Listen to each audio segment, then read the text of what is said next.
Richard knows. Hi guys, what's up? Ngayon ay ito kami sa Festival Mall at bibili tayo ng pangarap nating PS5.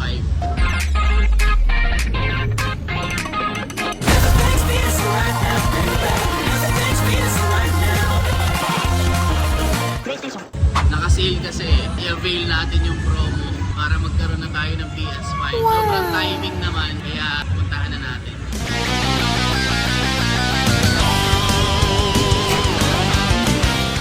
So ngayon ay December 16, 2024. Para pag pinanood natin to, ilang taon mula ngayon. Ito yung first na brand new console na nabili ko. Dati pangarap lang. Alright. Wow. Ganda. 1 terabyte. Wow, super beautiful. Wow. Okay na to. Tara, bayaran na natin. Ang warranty po nito, ma'am, ay 1 year Sony service warranty. 1 year old.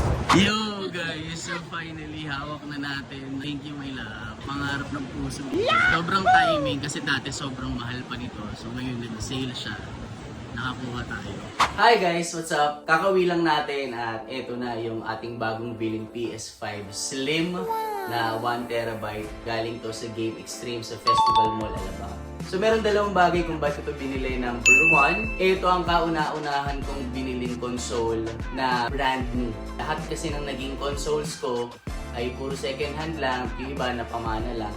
So very memorable sa akin ito. The second reason kung ba't natin ito binili ay dahil dun sa mga napapanood ko sa YouTube na unboxing ng consoles nila way back years ago, na gusto kong mapanood by the time na matanda na ako or may anak na ako, may apo na ako, na naranasan ko at nagkaroon din ako. So gusto kong magkaroon din ng ganong klaseng memory. Kaya ito, binili natin to. Meron akong option bumili ng second hand. Actually, napakarami sa marketplace, even sa mga Facebook groups ng PlayStation. Then, mas mura pa ng di hamak. Kaya lang, ang para sa akin kasi, ganun din naman. At saka yung chance na makabili ako ng brand new, sinubukan na natin. So tara, tingnan na natin yung laman. Meron siyang power cable, the usual. Pag binuksan natin ng pagganito, ang bubungad sa'yo ay, I believe, ito yung stand. And then, Type-C na cable para sa, I believe, sa controller. Tapos, etong HDMI cable, the usual. Pero mukhang magandang klase eh. Mukhang heavy duty. And then, etong controller. Wow! Grabe, saya. Tingnan natin kung may charge.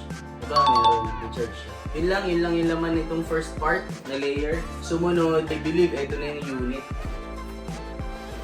Ito na yung mismong unit. Pero bago yung unit, pakita ko muna yung mga papel sa loob. Meron siyang manuals. May dalawang manuals na ito, ikikip ko to. Lalagay ko to sa plastic para maingatan natin. Then wala na laman. Yung unit, pakita naman na natin. Ito na yung pinaka-unit. Parang meron siyang dalawang tray ng itlog. And then, nakabalot siya ng protective paper ba tawag dito or something. Hindi ko to binuksan dun sa store. Wow! Dati nakikinood lang tayo sa mga naglalaro na meron na tayong sarili. Ganda! I-try na natin to sa binili kong game na Spider-Man 2. Isa sa pinakamagandang laro dito sa PS5. Tara, try natin. At nasaksak na natin ang mga dapat isaksak. Alright. Solid. Wow. Nice one. Ganda. Sobrang ganda. Grabe. Wow. Putik intro pa lang.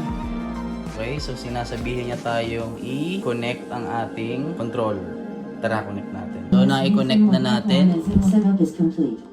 Wow. Welcome to your PlayStation 5. Wow. Solid. PS5. Astro's Playroom. Eto na guys, yung nabili nating game. Try na natin. Astro's Playroom. Call for Richard. PS5. Yun! Marvel Spider-Man 2. Alright, gumana. Installing game content needed to start So, play. install pa niya. Calculating Wait tayo your mamaya. inventory. So, subukan na natin siyang laruin. Wow! Nice intro.